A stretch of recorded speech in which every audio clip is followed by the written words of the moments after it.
মোটরসাইকেলে স্ত্রীকে নিয়ে ৬৪ জেলা ভ্রমণ করলেন ৫৬ বছর বয়সী মাদ্রাসা শিক্ষক তাজুল ইসলাম। সর্বশেষ মাত্র ৬ দিনে পাড়ি দিয়েছেন ১৭৭৭ কিলোমিটার পথ। টেকনাফ থেকে নাটোর পর্যন্ত প্রায় ৭০০ কিলোমিটার একটানা একটি ডিসকভার ১০০ সিসির বাইক নিয়ে দীর্ঘ পথ পাড়ি দেন এই দম্পতি। দীর্ঘ এই ৭১৮ কিলো রাস্তা রাত্রি এবং দিন এবং বৃষ্টি রোদ গরম অপেক্ষা করে বাড়ি পৌঁছেছি সুস্থ শরীরে। আমার খুব ভালো লেগেছে।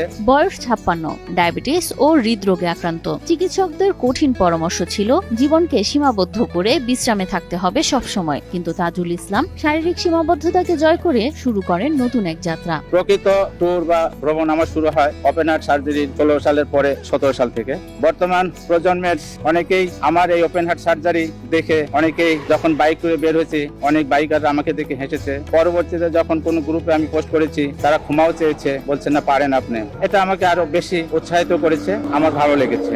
নাটোরের সিংড়ার মহিষমারি ইসলামিয়া দাখিল মাদ্রাসার শিক্ষক তাজুল ইসলাম। তিনি একজন সাধারণ মানুষ হলেও অসাধারণ স্বপ্নবাজ তিনি। ২০১৬ সালে ওপেন হার্ট সার্জারির পরও হার মানেননি তাজুল, বরং শুরু করেছেন জীবন জয়ের নতুন এক অধ্যায়। স্ত্রী ফেরদৌসী আরাকে সাথে নিয়ে মোটরসাইকেলে ঘুরলেন দেশের ৬৪ জেলা। মৃত্যুর কাছাকাছি থেকে যখন ফিরে আসি, সেটা ছিল ২০১৭ সাল। তখন থেকে আমার ভ্রমণের খুব ইচ্ছা জাগে। তখন আমার এই বাংলাদেশের ৬৪টা জেলা ঘুরে বেড়ানোর শখ জাগে, এবং তখন আমি আমার এই ডিসকভার 100 রাইডে নিয়ে এবং আমার স্ত্রীকে নিয়ে বাংলাদেশের আনাচে কানাচে বিভিন্ন জেলায় ঘুরেছি। ১৬ সালে সে হার্ট অ্যাটাক করে, তাকে বাইপাস সার্জারি করে নিয়ে আসার পরে আমরা বসে বসে চিন্তা করি যে চলো এখন আমরা ঘুরি। তখন বাইক নিয়ে আমরা ২২ সাল থেকে শুরু করছি। তাজুল বাইক চালানো শুরু করেন ১৯৯৯ সাল থেকে। মূলত দূর দূরান্তে বাইক নিয়ে ঘোরার স্বপ্ন ছিল তার, কিন্তু সংসার, শিক্ষকতা আর দায়িত্বের চাপে সেই ইচ্ছা দীর্ঘদিন চাপা পড়েছিল তাজুলের। পারিবারিক জীবনে ২ ছেলে ও ১ মেয়ে সন্তানের জনক তিনি। আমার ছেলে মেয়ে, আমার বিবাহিত জীবন ২৬ বছর।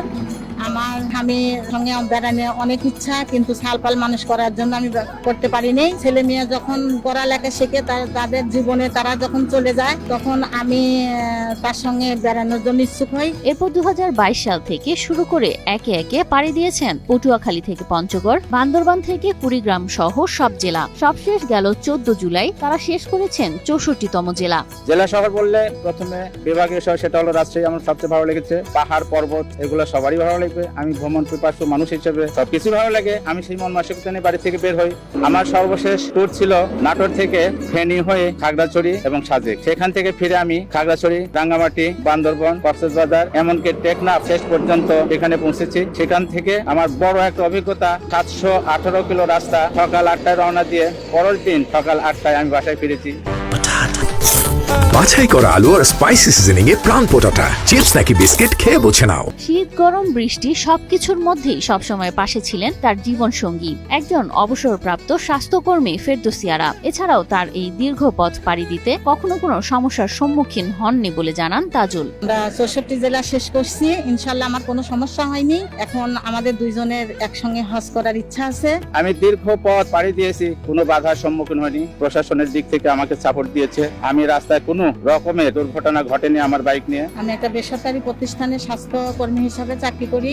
এই দম্পতি কেবল ভ্রমণ পিপাসু নয়, তারা একে অন্যের সাহস। নেই স্পন্সরশিপ, নেই ভিডিও কন্টেন্ট তৈরি পরিকল্পনা, আছে শুধুই ভ্রমণের প্রতি টান আর দেশের মানুষের সঙ্গে মিশে যাওয়ার আন্তরিক ইচ্ছা। কোনো টার্গেট নিয়ে বের হই কোনো জায়গায়, সেখানে পৌঁছি, আমাকে অনেক ভালো লাগে। আবার নতুন নেশা পেয়ে বসে অন্য কোনো নতুন জায়গায় যাওয়ার জন্য আমি সেইভাবে প্রস্তুতি নিয়ে স্কুল ছুটি পেলেই আমার স্ত্রীকে নিয়ে গোটা বাংলাদেশ ঘুরেছি। যখনই স্কুল ছুটি পাই তখনই ব্যাগ গুছিয়ে আমার স্ত্রীকে পিলিয়ন হিসেবে নিয়ে আমি বাংলাদেশের আনাচে কানাচে প্রত্যেকটা জেলায় দর্শনীয় স্থান ঘুরেছি। একটি বাইক, একটি ব্যাগ, একটি ফোন আর একটি অদম্য মন নিয়ে দেশের পথে বারবার রওনা হয়েছেন তাজুল দম্পতি, আর পথে পেয়েছেন মানুষের অকৃত্রিম ভালোবাসা ও আতিথেয়তা। আমি সব জায়গায় সকলের সহযোগিতা পেয়েছি। বিভিন্ন গ্রুপে আগে আমি পোস্ট দিয়েছি, তারা আমাকে হেল্প করেছে। আমার কোনো রকমের সমস্যা হয়নি। শারীরিক আমি সবসময় সুস্থ থেকেছি দীর্ঘ ভ্রমণ করার পরেও।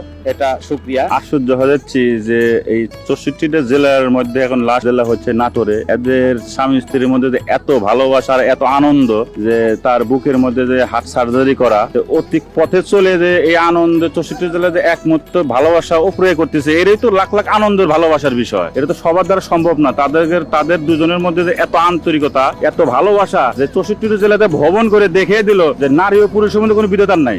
এদিকে দেশের ৬৪ জেলা ঘোরা তার জীবনের অন্যতম বড় অর্জন বলে জানান তাজুল ইসলাম। বর্তমানে তার স্বপ্ন বাইক নিয়ে দেশের গণ্ডি পেরিয়ে বাইরে যাওয়া। বর্তমানে দেশের অনেক কিছু দেখার মতো আছে আমার বাংলাদেশে, অনেক কিছু দেখেছি। ভবিষ্যতে আমার পরিকল্পনা যদি সময় সুযোগ মিলে তাহলে দেশের বাইরে প্রতিবেশী রাষ্ট্র ভারত, নেপাল এবং ভুটান এই 3টে দেশ ঘুরবো। সবার জন্য আমার উপদেশ থাকবে, আপনারা সময় পেলে সুযোগ পেলে ঘুরেন। টাকা পয়সা আসবে, সময় পাবেন না। সময় পাবেন তো টাকা পয়সা থাকবে না। এই গল্প শুধু একটি দম্পতির ভ্রমণের নয়, এটি সাহস, ভালোবাসা আর স্বপ্নকে বাঁচিয়ে রাখার গল্প। বয়স কিংবা অসুস্থতা কখনো মানুষের স্বপ্নকে থামাতে পারে না। এই বোধের কারণে হয়তো তাজুল ফেরদৌস দম্পতির এই পথ চলায় বাধা হতে পারেনি কোনো বাধা। এটা আমাদের অনুপ্রেরণা। আমরা যুব সমাজ, আমাদের ঘুরলে যে আমাদের মন যে একটা হালকা হয়, এনাদের থেকে শেখা উচিত। এটাই প্রমাণ করে যে বয়স আসলে একটি সংখ্যা মাত্র, নিজের ইচ্ছা শক্তিটাই সবচেয়ে বড়। সবাই দোয়া করবেন আমাদের জন্য, আমাদের দাম্পত্য জীবন যেন আরো সুখের হয়, ভালো হয়।